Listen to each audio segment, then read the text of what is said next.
পঞ্চগড়ে 200 কেজি নিষিদ্ধ ঘোষিত পলিথিন জব্দ করেছে পরিবেশ অধিদপ্তর। মঙ্গলবার 24 ডিসেম্বর দুপুরে পঞ্চগড় শহরের সরকারি বালিকা উচ্চ বিদ্যালয়ের সামনে একটি মাল বোঝাই ট্রাকে অভিযান চালিয়ে 9 বস্তায় 200 কেজি নিষিদ্ধ ঘোষিত এ সকল পলিথিন জব্দ করেছে পঞ্চগড় পরিবেশ অধিদপ্তর। এ সময় অভিযান পরিচালনা করেন সহকারী কমিশনার ও এক্সিকিউটিভ ম্যাজিস্ট্রেট আমিনুল হক তারেক এবং পঞ্চগড় পরিবেশ অধিদপ্তরের সহকারী পরিচালক মোহাম্মদ ইউসুফ আলী।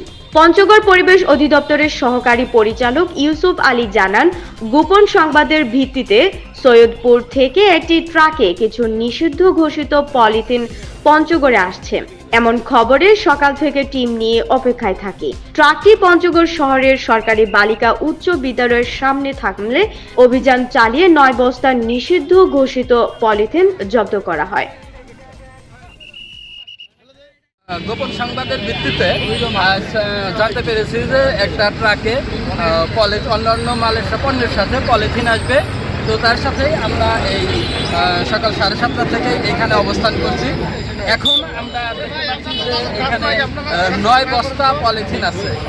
এখন পলিথিনগুলোর প্রকৃত মালিককে এটা এখন পর্যন্ত উনি বলতে পারেন নাই। সেটি উনি শুধুমাত্র আমাদের কাছে 2টা স্লিপ দিছে। এই 2টা স্লিপেই এই পলিথিনগুলো আসছে বলে উনি আমাদের জানাইছে।